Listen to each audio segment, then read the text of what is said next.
Hey, what's up guys, it's Aquadome Champ 138 bringing you Silman's complete endgame course from beginner to master, part 2, brought to you by Swish Gaming.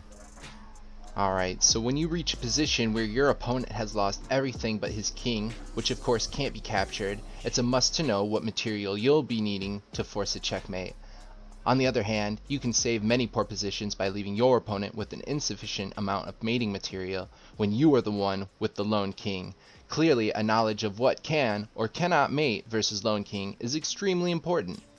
So here I've compiled a list of what can or cannot mate versus lone king for you. 1. Queen can. 2. 2 rooks can. 3. 1 rook can. 4. 2 bishops can. 5. Bishop and a knight can. And here's the list of what cannot. A pawn cannot unless it can successfully promote. 7. Bishop cannot. 8. Knight cannot. And 9. 2 knights equals cannot. Here's an example of 2 knights versus king where white is up 2 pieces and can't win against a proper defense.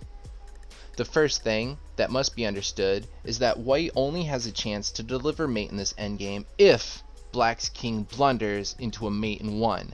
2 knights and a king versus lone king can never force a mate. It takes help from the defender to get there. In general, almost all self-mates in this endgame occur in the corner, so if black's king has been herded in that direction, he needs to show a bit of care. So in this position,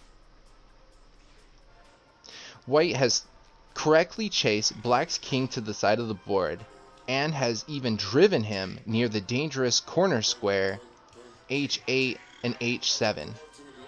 Black is in check by the f6 knight and only has 2 legal moves. If he moves to the poison square h8, he'll be mated by knight f7. However, if he avoids it with king f8, then white will never be able to force mate. In other words, black can only get mated if he blunders. Since the vast majority of blunder mates in this endgame occur in the corners, make sure you dance away from them and /or away from the enemy king whenever possible and you'll be completely safe. Next is minor piece versus queen. Inexperienced players occasionally think that a lone minor piece, bishop or knight, might be able to put up some resistance versus the lone queen. Let me assure you that nothing could be further from the truth. We will explore both possibilities, bishop versus queen and knight versus queen, and demonstrate beyond any shadow of a doubt that the poor minor piece is completely outgunned. Bishop versus queen. This is a no contest. One poor bishop can't hope to face off against a mighty queen. So we've got queen a1. So pawn a1, or just a1 equals queen, is the notation for it. It's important that black promote his pawn immediately, else white will prevent it by bishop g7.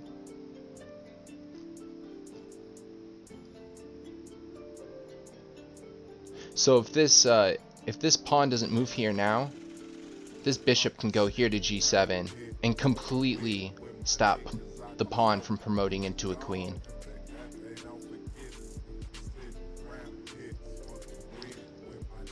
Bishop d6, king d3. The game can't be won without the help from the king. King f5, queen f1 check. Black will patiently kick the enemy king around a bit, and after some prodding, make it give ground to black's monarch. King e5, queen e2 check. Black's queen continues to torment white's king. King f5, queen h5 check. Finally pushing the enemy king back, since king f4, queen h2 check wins the bishop. King f6, king e4. Black's king will always step closer to white's whenever possible to do so. Bishop f8, trying not to move the bishop too far from its king, since that could easily lead to its loss. Queen e5 check, making use of the box technique which we showed in the first endgame video. Here we are using it again. King g6, queen e8 check, threatening the king and bishop at the same time. King g7, king f5, tightening the box until mate occurs. Bishop a3, queen g6 check, king h8, king e6, bishop e7, king f7, not falling for 12, king takes e7 when the game is drawn by stalemate. Bishop f8, and white goes, please take my bishop. Of course, black is on to the stalemate and will avoid touching white's bishop. Queen g8 checkmate. Black won by treating the endgame as a king and queen versus lone king ending. The bishop was more ghost than threat, and in some cases, its presence helped black avoid stalemate. Up next is knight versus queen.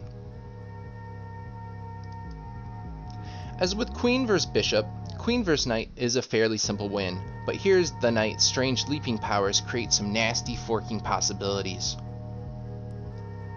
King h2, bringing the king over to help its queen, but not falling for the horrific king g2, where black can play knight f4 check and snag white's queen. Black will play king e6, queen d4, the queen moves up and takes command of a few more squares. White's king and queen will continually do this so that, slowly but surely, the enemy king will be pushed to the side of the board. Knight e7. Black is hoping that white will fall for his trick by going backwards to lull in the white king to thinking that it's safe to go to g3, king g3, where black will activate his trap card, knight f5 check, and forking the king and queen. White plays queen e4 check. Again, white's on guard and doesn't fall for the trick. King f6, king g3. White's king needs to get as close to black's king in order to finish the job. Get the job done. We're going to see a lot of moves here.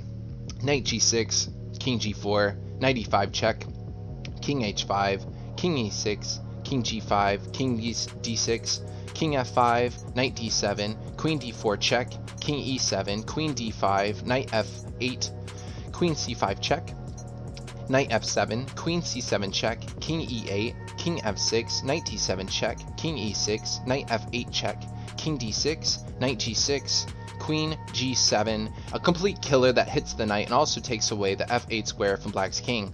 The knight is hanging, but any knight move allows 12, queen e7 checkmate, only leaving one choice, king d8, where white will play king d7 checkmate. As we saw, to safely win this endgame, you should 1. Always be on the lookout for the knight forks. 2. Use your king and queen as a team. 3. Chase the enemy king to the side of the board.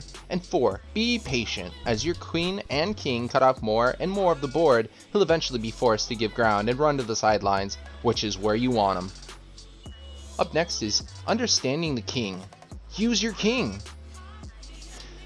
Players that are starting out tend to think that the king is an annoyance, sometimes that demands constant protection, but gives very little back in the life of death in battles that ultimately determine a game's result.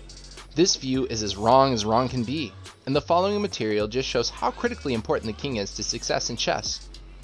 Though white cannot mate with the king and lone pawn, he can promote his pawn to a queen or even a rook.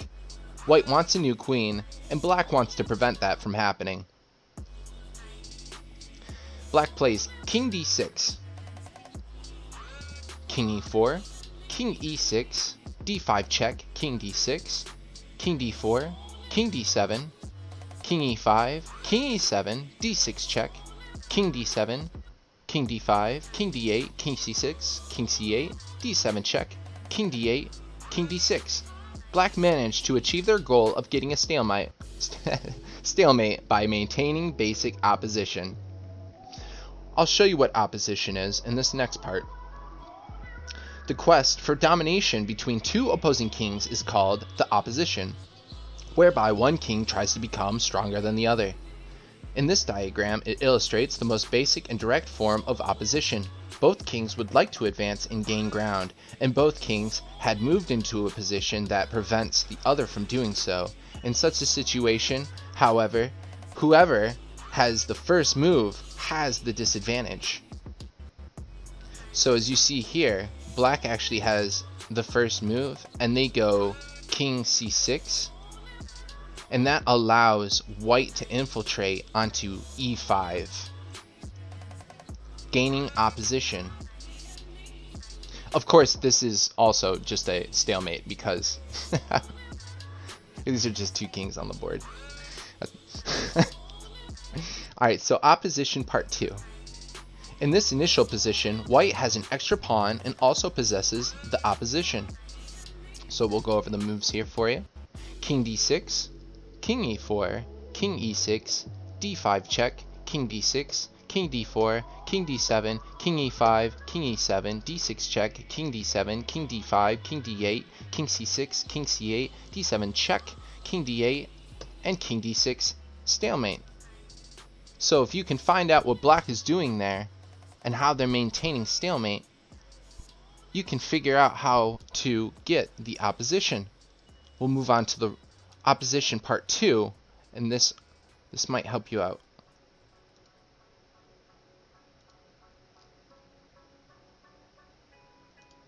Rook Pawns. Yes. Here we go. Okay, so normally black would be forced to step to the side. Oops, I'm sorry.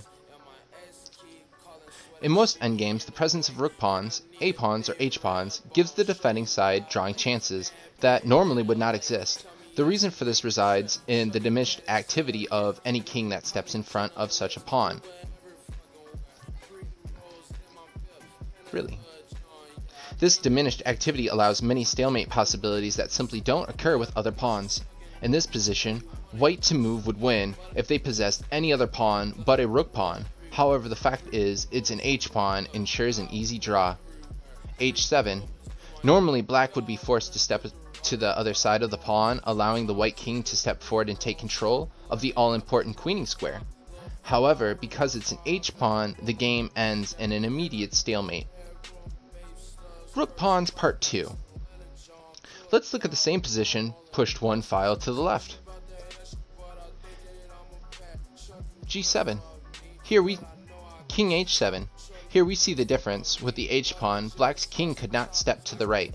Here he can, and that proves to be his undoing. King f7, grabbing control of the queening square. King h6. g8 equals queen, and the pawn promotes into a queen. King h5. Queen g3, the most accurate move. White forces black's king to step back towards the white ruler. King h6. Queen g6 checkmate.